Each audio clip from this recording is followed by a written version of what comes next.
গ্রাম বাংলার এক ঐতিহ্যবাহী পিঠা নরম তুলতুলে ও রসালো দুধ সারস পিঠা, যেটা তৈরি করতে লাগবে না কোনো আটা ময়দা ঘি বাটার। খুবই সহজে এবং অল্প উপকরণেই তৈরি করা যায়, যা মুখে দিলেই মিলিয়ে যায়।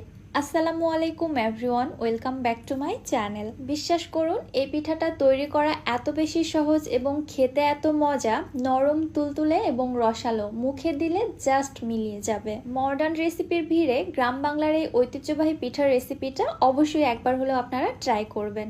চলুন কথা না বাড়িয়ে রেসিপি দেখে আসি। বিসমিল্লাহ।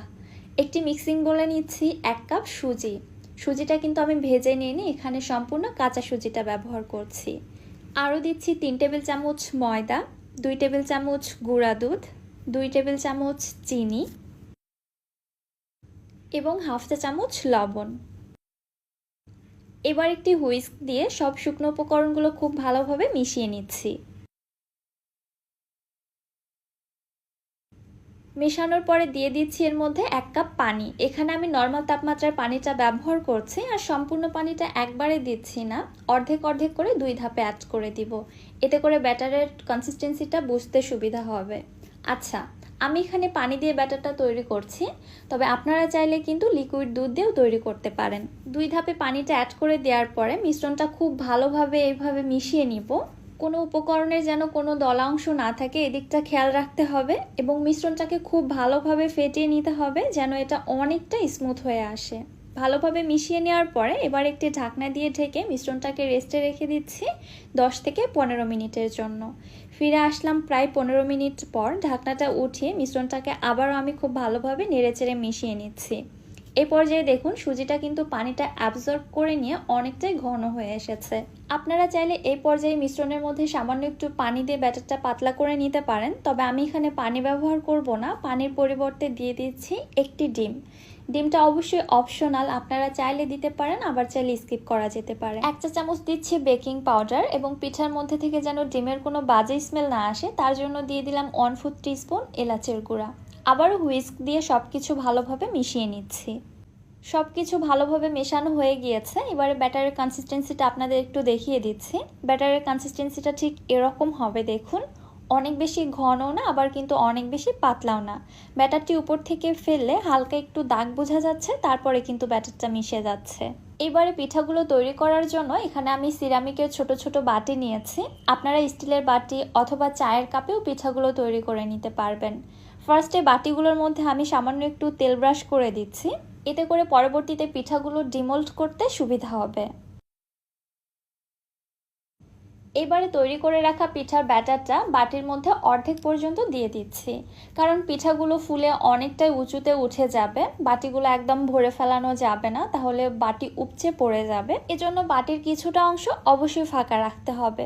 সবগুলো বাটিতে ব্যাটার দিয়ে দেওয়ার পরে এবার এগুলোকে স্টিম করে নিব।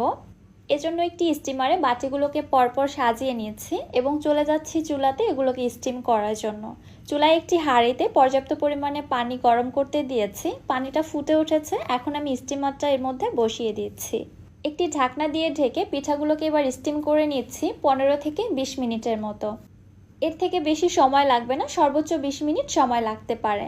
20 মিনিট পরে পিঠাগুলো আমি চেক করে নিচ্ছি। সবগুলি পিঠাই খুব সুন্দরভাবে হয়ে এসেছে, এগুলো কিন্তু একটিও কাঁচা নেই। এবার পিঠাগুলোকে চুলা থেকে নামিয়ে এক সাইডে রেখে দিচ্ছি ঠান্ডা হওয়ার জন্য। চুলায় আরেকটি প্যানের মধ্যে নিয়ে নিচ্ছি 1 লিটার লিকুইড দুধ। ফ্লেভারের জন্য দিয়ে দিচ্ছি 2টি তেজপাতা এবং 3টি সাদা এলাচ, মুখগুলো ফেটে দিচ্ছি। এবারে নেড়েচেড়ে দুধটা জাল করে নিচ্ছি দুধের মধ্যে বলক আসা পর্যন্ত। দুধটা যখন কিছুটা গরম হয়ে এসেছে, দুধটাকে দ্রুত ঘন করার জন্য এর মধ্যে দিয়ে দিচ্ছি 1/3 কাপ গুঁড়া দুধ। আপনারা চাইলে দুধের পরিমাণটা আরও বেশি বাড়িয়ে নিয়ে দুধটাকে জাল করে ঘন করে নিতে পারেন, তাহলে মালাইটা অনেক বেশি টেস্টি হবে। তবে আমি সেই ঝামেলাটা না করে গুঁড়া দুধ দিয়ে দুধটাকে ঘন করে নিলাম। এবারে মিষ্টির জন্য দিয়ে দিচ্ছি 1 কাপ খেজুরের গুড়। খেজুরের গুড়ের পরিবর্তে আপনারা এখানে আখের গুড়টাও ব্যবহার করতে পারবেন। আবার যদি গুড় পছন্দ না হয় তাহলে চিনি দিয়ে ওই মালাইটা তৈরি করে নিতে পারবেন। নেড়েচেড়ে গুড়টা যখন ভালোভাবে মিশে গেছে তখন এর মধ্যে দিয়ে দিচ্ছি 1/3 কাপ কনডেন্স মিল্ক। এখানে 1/3 কাপের বেশি কনডেন্স মিল্ক ব্যবহার করা যাবে না। যদি আপনারা কনডেন্স মিল্ক বাড়িয়ে দিতে চান তাহলে গুড়ের পরিমাণটা অবশ্যই কমিয়ে দিবেন। নেড়ে চেড়ে সব কিছু ভালোভাবে মিশিয়ে নিলেই তৈরি হয়ে গেল আমার দুধের মালাইটা। দেখতে পাচ্ছেন এটা কত বেশি লোভনীয় এবং কত বেশি রিচ হয়েছে। মালাইটা জাল করে আর বেশি ঘন করছি না। এই পর্যায়ে দুধের মালাইটা আমি চুলা থেকে নামিয়ে নিচ্ছি। এদিকে ভাপিয়ে রাখা পিঠাগুলো ঠান্ডা হয়ে গিয়েছে, এবার আমি ডিমোল্ড করে নিচ্ছি।